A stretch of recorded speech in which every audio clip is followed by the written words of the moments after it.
Could Ambazonia be the newest African country? This question has been echoing around the globe, sparking intrigue and debate. Nestled in the southwest region of Cameroon, Ambazonia, also known as Southern Cameroons, is rich in cultural diversity and natural resources. It's a land where English is the dominant language, setting it apart in a largely francophone nation. Now let's turn the pages of history to understand how we've arrived at this point. The story of Cameroon unfolds like a complex tapestry, woven with threads of colonial influence from Germany, France, and Britain.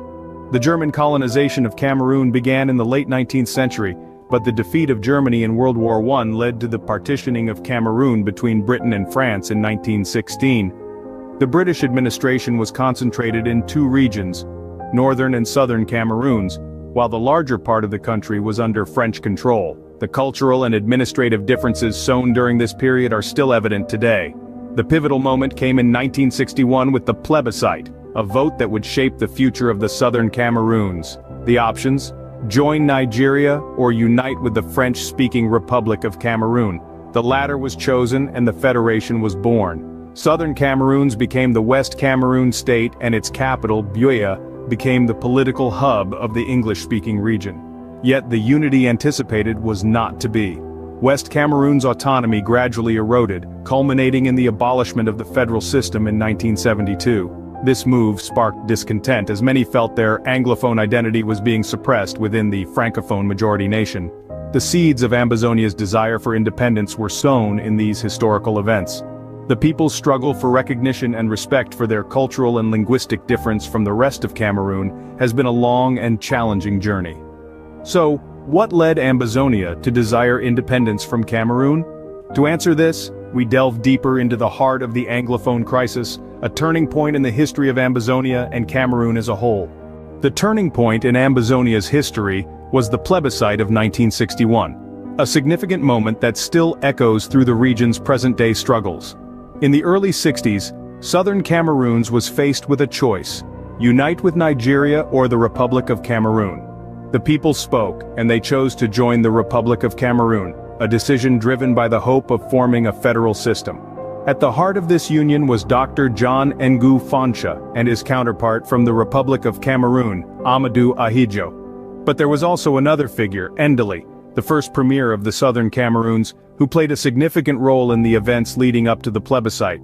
Ndeli, a staunch advocate for the Union, believed in the potential of a federal system where both entities would maintain their autonomy while working together for a common good. However, the initial optimism soon began to fade. The federal system, which was supposed to ensure a balanced partnership, gradually lost its essence. Ahidjo, with the support of France, abolished the federal system in 1972 and established a unitary state. The promises of autonomy and equal representation were replaced with centralized control from Yaoundé, the capital of the Republic of Cameroon. The Southern Cameroons, now known as Ambazonia, found themselves marginalized in their own land. The English-speaking minority felt their identity being eroded as French became the dominant language in administration, education, and law. The cultural diversity that was supposed to be a strength in the federal system was now a source of division in the unitary state. The abolishment of the federal system didn't just dismantle the political structure, it also gave rise to feelings of resentment and disillusionment in Ambazonia. The people felt betrayed and their trust in the government dwindled. This growing discontent culminated in demonstrations, strikes, and calls for secession, marking the beginning of a long and tumultuous journey towards self-determination. This set the stage for the Anglophone crisis. The aftermath of the plebiscite and the abolishment of the federal system was not just a political shift, but a seismic event that would shape the course of Ambazonia's history. The Anglophone crisis marked the beginning of Ambazonia's struggle for independence. This period was a turning point in the history of Southern Cameroon, now known as Ambazonia. The crisis began in 2016 when Anglophone lawyers and teachers took to the streets, protesting against the imposition of French in their courtrooms and classrooms. Their peaceful demonstration was a plea for equal rights and respect for their cultural and linguistic identity. However, the government's response was far from what the protesters had hoped for. The state's reaction was swift and harsh, with security forces employing heavy-handed tactics to quell the protests. The government's response only fueled the growing dissatisfaction among the Anglophone population, leading to widespread civil unrest. Amidst this turmoil, the Ambazonian movement began to gain traction. The Ambazonians, as they came to be known, were not merely fighting for equal rights anymore. They were fighting for independence. They sought to create a separate nation where their language, culture, and traditions would be respected and protected. In October 2017, the Ambazonian movement made a bold move. They declared independence from Cameroon, announcing the birth of the Federal Republic of Ambazonia. This declaration was driven by the conviction that Ambazonia could no longer remain part of a nation that did not respect their rights and identity. However, the path to independence was not smooth. The government of Cameroon did not take kindly to this declaration. They viewed it as a direct attack on the unity and sovereignty of the nation. The state launched a full-scale crackdown on the Ambazonian movement, leading to widespread violence and human rights abuses. The Ambazonian movement, despite their struggle and the odds stacked against them, remained resolute. They believed in their cause and were willing to fight for it no matter the cost. And so, the struggle for independence continued, with the Ambazonians standing strong against the might of the Cameroon government. The struggle for independence was met with strong resistance, but the Ambazonians, fueled by their desire for freedom and respect for their rights, were not deterred. They continued their fight, believing that one day they would be recognized as a sovereign nation. One key figure in Ambazonia's independence movement is Sisiku Julius Ayuk Tabe. A name synonymous with the struggle for self-determination, Tabe is hailed by many as the first president of Ambazonia. Born in Manu Division, he rose to prominence through his unwavering commitment to the plight of southern Cameroons. In the face of adversity, Tabe's leadership was instrumental in consolidating the independence movement. His charisma and eloquence not only rallied the people but also brought international attention to the Anglophone crisis. He was a beacon of hope, a symbol of resistance against perceived marginalization and oppression.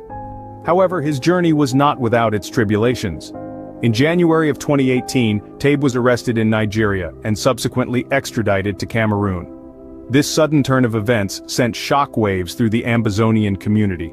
Many feared that this could signal the end of their quest for independence. But far from quelling the movement, Tabe's arrest sparked a surge of defiance. It was a rallying cry that echoed through the valleys of Ambazonia, rekindling the flame of resistance. His arrest not only highlighted the gravity of the situation, but also galvanized international support for the cause. In his absence, the movement has faced its share of challenges. There have been power struggles and internal divisions, questions over the legitimacy of the interim government, and the relentless pressure of the ongoing conflict. Yet the spirit of resistance persists. Tabe's legacy continues to inspire Ambazonians, fueling their determination to fight for their right to self-determination. Despite his arrest, Tabe's influence is far from diminished. His messages recorded before his arrest continue to circulate, inspiring a new generation of Ambazonians. His vision of an independent and prosperous Ambazonia remains a powerful rallying call for the movement. As we delve deeper into the complexities of the Ambazonian struggle, we can't overlook the role of Sisiku Julius Ayuk Tabe. His story is a testament to the power of conviction, the resilience of a people, and the enduring desire for freedom. Despite the challenges, the desire for independence remains strong among many Ambazonians. So, will Ambazonia be the newest African country? As we delve into the future of Ambazonia, let's consider the current situation. The region is still embroiled in a struggle for independence, with both sides of the conflict holding steadfast to their cause. The people of Ambazonia, led by figures like Sisiku Julius Ayuk Tabe, are advocating for self-determination and recognition of their unique cultural and linguistic heritage. On the other side, the Cameroonian government remains resolute in its assertion of territorial integrity. The road to potential autonomy is fraught with numerous challenges. There is a pressing need for resolution of the ongoing conflict, which has led to significant loss of life and displacement of people.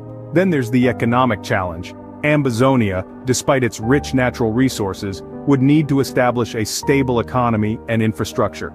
It would need to build educational institutions, healthcare facilities, and other public services from scratch.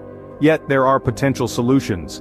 A peaceful resolution to the conflict could be achieved through dialogue and negotiation, with the active involvement of national and international players. Economic stability could be sought through partnerships and collaborations with other nations, as well as through the sustainable exploitation of the region's resources. The international response to the Ambazonian situation has been, to put it mildly, mixed. While some nations and organizations have condemned the violence and called for dialogue, there has been no widespread recognition of Ambazonia's claim to statehood. This could be attributed to the complex geopolitical dynamics of the African continent and the world at large. But remember, the future isn't written in stone, it's shaped by actions, decisions, and sometimes by the sheer force of will. The people of Ambazonia have shown a remarkable resilience and determination in their pursuit of self-determination. Whether these efforts will bear fruit in the form of a new African country, however, remains uncertain. Only time will tell if Ambazonia will indeed become Africa's newest country.